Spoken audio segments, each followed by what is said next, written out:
Назад сме во отвореното студио 1 и минути резервирани за анализа на светските и регионалните случувања. Стандардно со мојот колега Дејан Андоновиќ. Добар ден. Андоновиќ, во интерес на времето да стартуваме со она што е најважно. Брекзит, повторно во фокусот. Во пресред на утрешното, гласање во британскиот парламент. Па има и обвинувања, британската опозиција доста гласна во однос со критики на Меј, најново дека обвинуваат за подкуп. Па добро, подкупот, односно обвинувањата се должат пред се на одлуката на владата на Тереза Меј да исплати 1,6 милиони фунти за развивање на недоволно развиените или руралните подрачја, односно градови во Велика Британија, и најголемиот дел од тие пари практично се наменети за северните англиски градови, оние градови кои беа најмногу гласаа за тој Брекзит, па опозиционите лабористи го поврзаа тоа и обвинија дека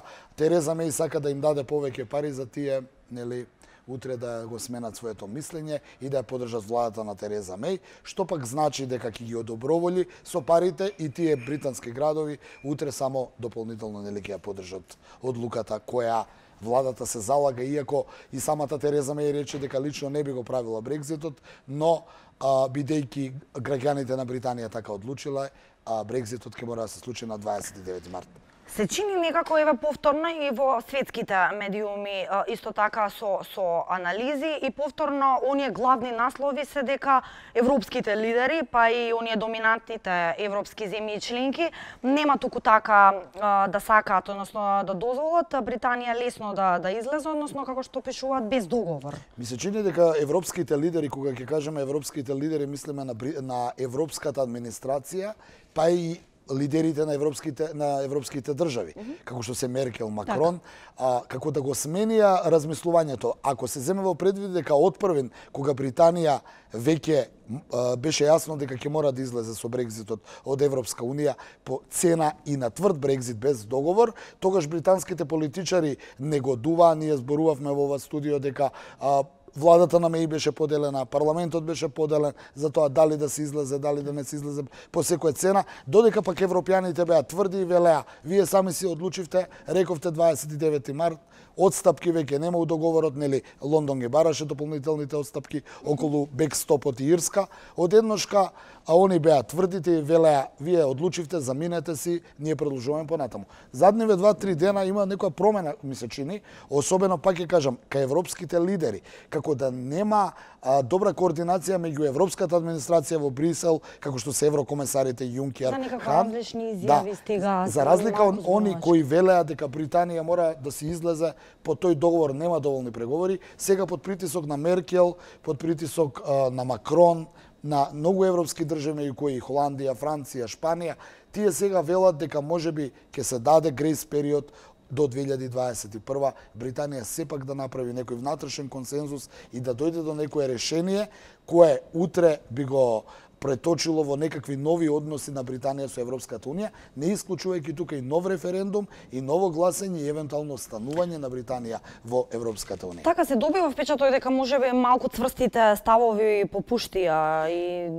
бидејќи ќе ја потсетам изјавата на Жан-Клод Јункер кој кога се преговараше околу Брекзитот изјави дека заминувањето на Британија од Европската Унија е нешто како болен развод, никој нема да добие ништо, работата е кој колку ќе загуби. Ми се чини дека и европјаните и британците, ако можам така веќе и да ги поделам, увидоа дека такво радикално напуштање на Европската Унија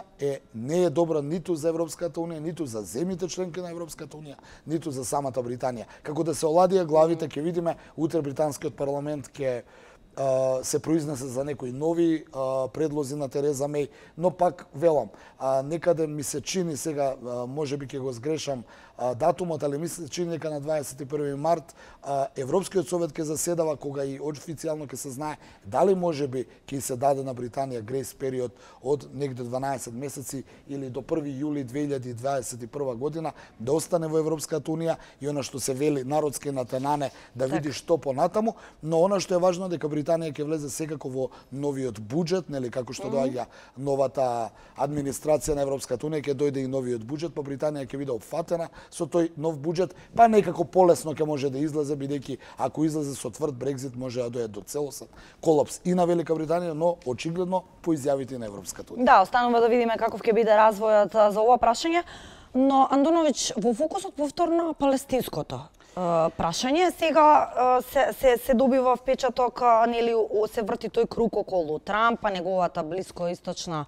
стратегија, некои ја осудуваат, односно велат дека таа е сама по себе осудена на пропаст. Што станува со овој дел? Па блискоисточниот процес, изминатиот период малку беше тргнат од фокусот на светските случувања, инаку јас подолго време, откако е мојата кариера, речиси секојдневно имаше престрелки, имаше убиства, те израелски војници усмртуваа палестинци, те палестинци убиваа израелски војници, па тука беа вмешани и палестинци, и Хамас, и Хезболах, и сите тие радикални движења. Изминатиот период беше малце смирена ситуацијата, но вчера имавме вест после подолго време дека се убиени двајца палестинци од страна на израелските трупи, што само кажува дека окупираните области од Израел, Газа и Западен брег се уште, освен што имаат некоја мала автономија, се уште се велат окупирани територии. Трамповата администрација во духот на некои историски помирувања, го видовме тоа со Северна Кореја, каде што и покрај тоа што не успеа да потпишат договор за денуклеаризација, успеа дури два пати да се види за година дена со Ким Јонг Ун, со непријателот со кој ниту преку медиумите не можеа да се видат. Направија две средби, нешто се договорија, Северна Кореја засега престана да ги прави тие нуклеарни проби. Зошто го велам тоа? Сега го праќа својот зет, Џад Кушнер,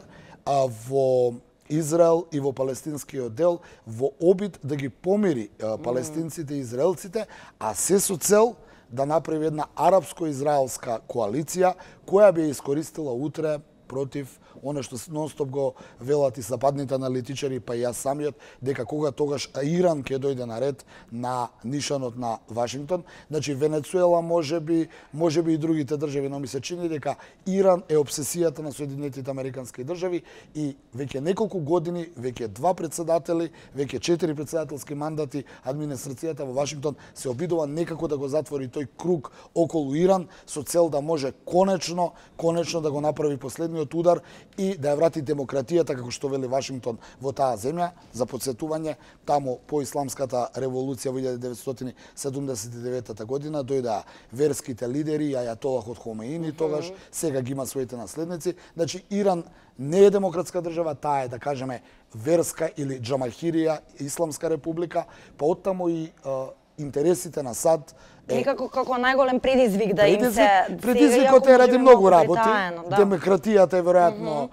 завесата за сето тоа. Позадината е секако земниот газ. Иран, ке подсетаме, земја со најголеми резерви на земен газ, па и нафта, и стратешки е близко до Русија, па оттаму веројатно и интересот на Соединетите Американски држави. Но она што е интересно е што сега американската администрација се обидува да ги помири непомирливите, би рекол. Израелците и арапите треба заедно да влезат во коалиција под патронат на Соединетите Американски држави и да го изведат конечно тој напад врз, ке подсетам, шиитски Иран, арапите се сунити, они си имаат меѓу себе недоразбирања религиозни и верски, евреите особено, така да ќе видиме каква ќе биде ова блискоисточна мировна конференција. Но она што е интересно, пак ќе кажам, Трамп ми се чини се обидува старите повеќе годишни, повеќе деценески, би рекол, конфликти со Северна Кореја, со израелско-палестинскиот конфликт, ќе видиме уште кој ќе го извадат од светот, да го смири, се со цел да се фокусира конечно на решавањето на проблемот, како што вели Вашингтон со Иран.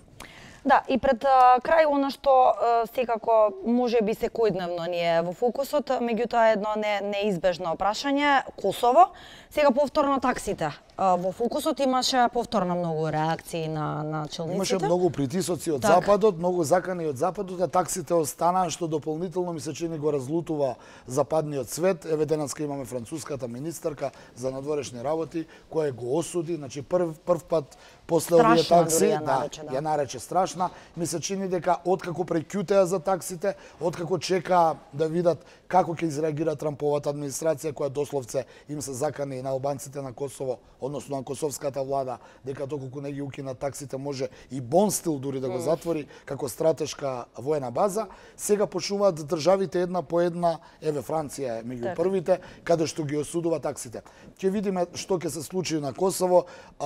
Се поизвестно е дека таму ќе дојде до паѓање на владата на Рамош Харадинај и дека ќе има некои воредни избори, а впрочем, као што можеме да видиме во регионот, секаде некако има протести и во Србија, и во Романија, и во Бугарија, па и во Албанија, па оттаму едни избори плюс минус на Косово нема ништо да реметат во регион. Така е, Дијан Андуновиќ, ти благодарам за гостувањето и секако стандардната анализа на светските случувања. Почитувани, останете со програмата на 1 за кратко следуваат вестите со колегата Александар Петревски, со мене и со колегата Чаловски, повторно нешто пред 17 часот се гледате.